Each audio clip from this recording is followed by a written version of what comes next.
Fitness is dominated by dumb, uneducated bodybuilders, which has led to some of the dumbest gym takes getting some type of popularity. So I'm gonna go over the 10 most brain dead gym takes. Screw the long intro, let's get into it. The first one is victim weight. If you are under 175 pounds, that's what we refer to as victim weight. Like in any and all situations, you are entirely helpless. You're the victim. Most grown men could just grab you and have their way with you. And I'm not saying that's gonna happen, but you put it on the table by being so small and petite. It really just blows my mind trying to think about what it would feel like to be less than 175 pounds. Things you should be afraid of as a man under 200 pounds, aka victim weight.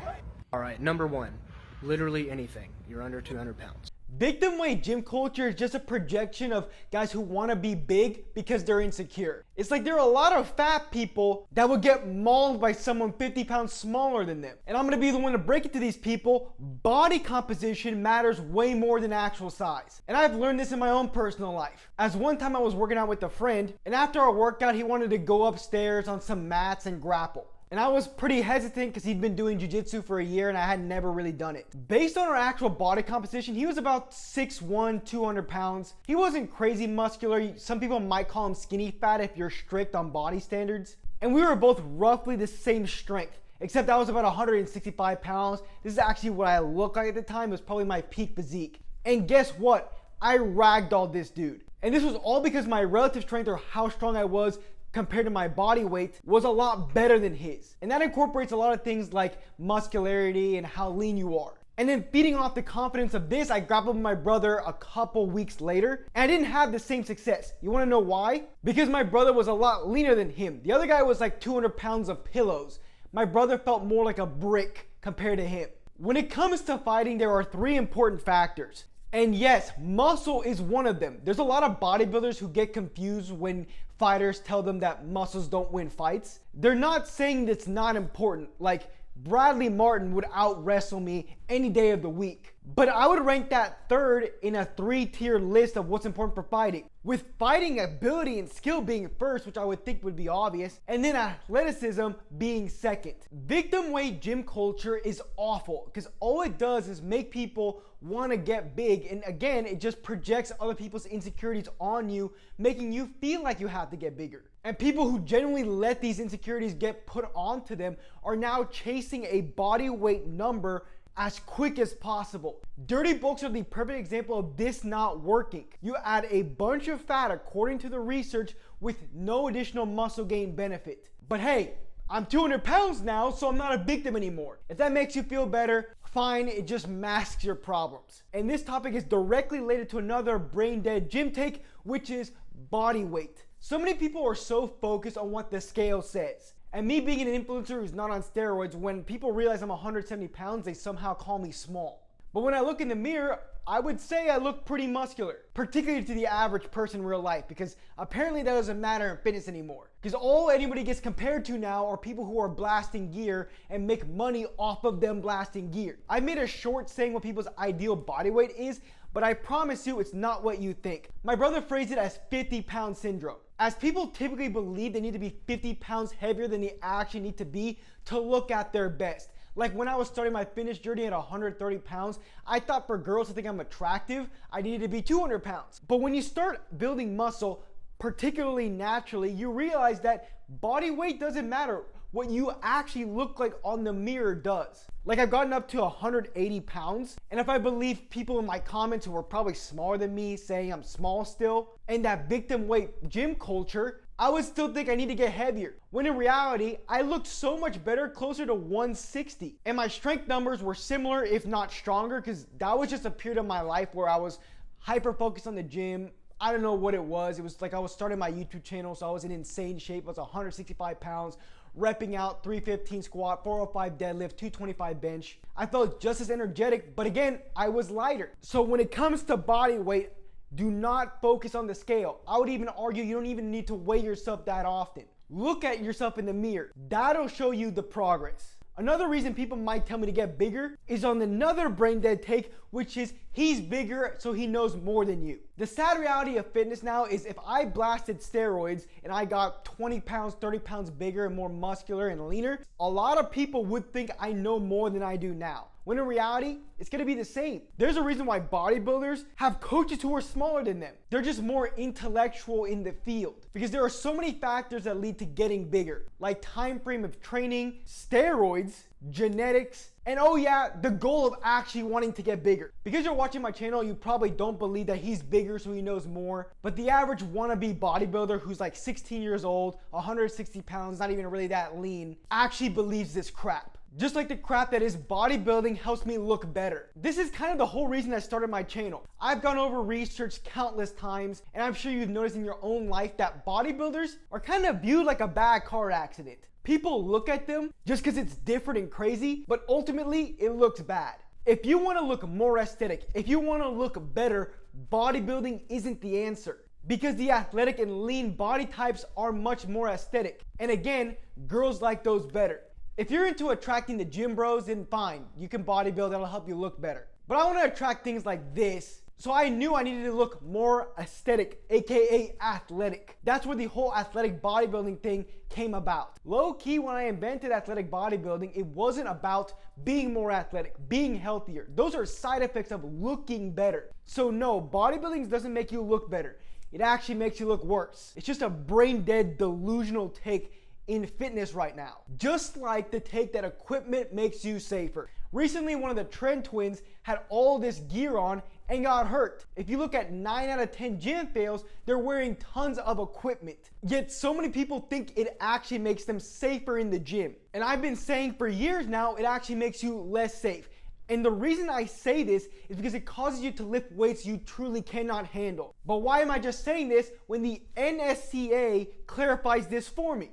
Firstly, regarding knee wraps, it states that very little research has been done on the efficacy of knee wraps, yet detrimental side effects have been reported. And those wondering how the knee wraps work, and through a spring-like effect alone, heavy wraps around the knees added an average of 25 pounds to squat lifting force. The notion that the wraps work only by stabilizing the knee, lessening that athlete's fear of injury, or providing a kinesthetic cue is incorrect. So exactly what I'm saying, it allows you to lift more, but it's not making you safer.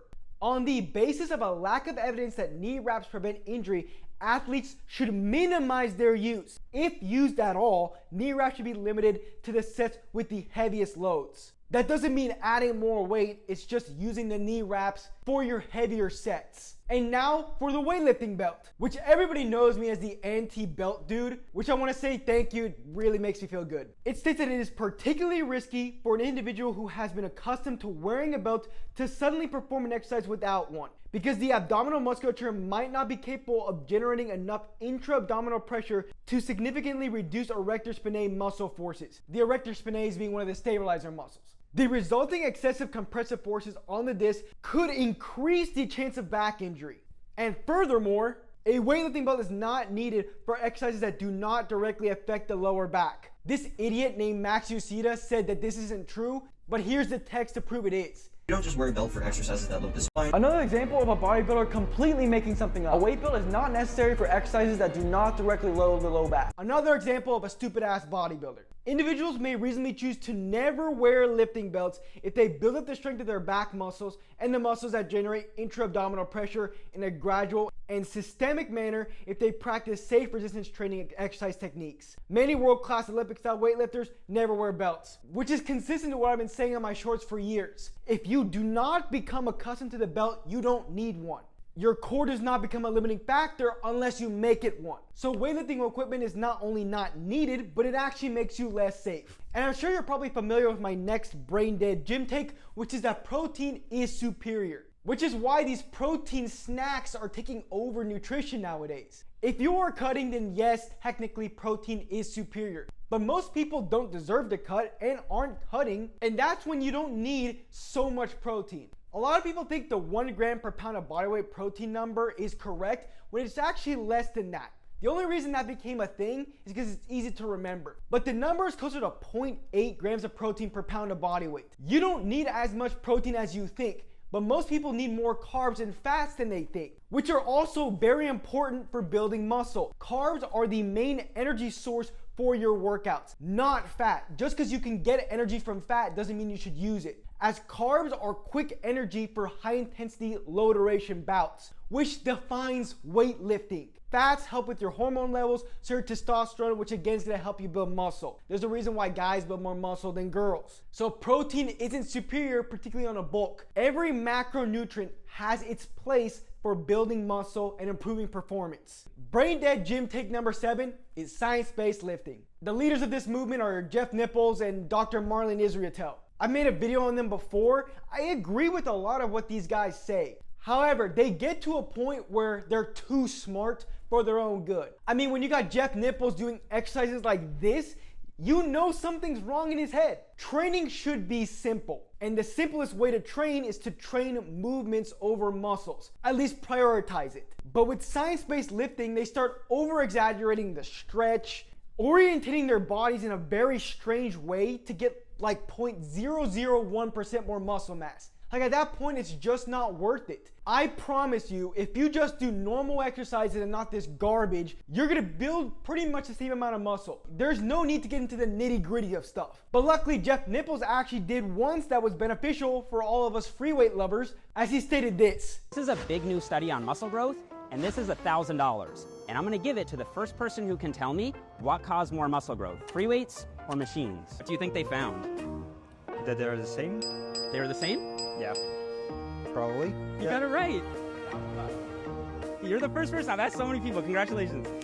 So many gym goers think that machines build more muscle than free weights, but it's clearly just not true. They come up with all different types of reasons, like the core becomes a limiting factor and I can focus on my muscles more. But if you don't become over-reliant on machines, there aren't any limiting factors. But instead, you get all the benefits of free weights while maximizing your muscle growth. Like free weights train all your stabilizer muscles to prevent injury. They train your core well, which is actually how I build my abs. I've been very vocal about it before. I trained standing up so I don't have to train my abs, yet my abs grew significantly, particularly when you compare myself to where I started. And machines don't make you more athletic, free weights do, as they provide the perfect level of instability that transfer to real life and sports. So with all that being said, machines are just an inferior version of free weights. And feeding off of limiting factors, lifting straps dive right into that. There's a lot of people who say you need lifting straps for your back workout, but it's just simply not true. Apart from the deadlift where you're using your whole body to move hundreds of pounds, your grip strength isn't a limiting factor. I've been a personal trainer before and I've trained tons of beginners, and I remember my own beginner portion of my lifting journey. Yes, that's a point in the process where your forearms get tired when doing back exercises. That is normal for beginners. But once you push past that, your biceps and your back catch up to your forearm strength. And then at that point, you don't need them anymore. If you don't become accustomed to wearing lifting straps, your grip strength will always be fine. When people need straps for pull-ups and lat pull-downs and stuff, that's because they've been wearing lifting straps for a long time, so their grip strength was never able to keep up. And if you do find your grip strength being bad, just do direct grip work. Lifting straps are for wimps, and when I say that, I already know there's a bunch of bodybuilders who act like victims, like I'm bullying them. But it's just the truth, little bro. And my last brain dead gym take is calisthenics. The amount of times I've been asked by, I guess, younger subscribers, is calisthenics good? Is calisthenics gonna build muscle? It's like it's a stupid question. Calisthenics is a form of strength training, just like weightlifting. You don't need to just do calisthenics. You don't just need to do weightlifting. Why don't you combine them? Have you seen me doing pull-ups before? Yes. Have you seen me doing dips before? Yes. Have you seen me bench pressing before? Yes. I do all types of lifts. Just limiting yourself to calisthenics isn't superior. Use all types of strength training methods to build your best physique. And that best physique isn't a bodybuilder's physique, which I go over here why bodybuilders' physiques aren't aesthetic.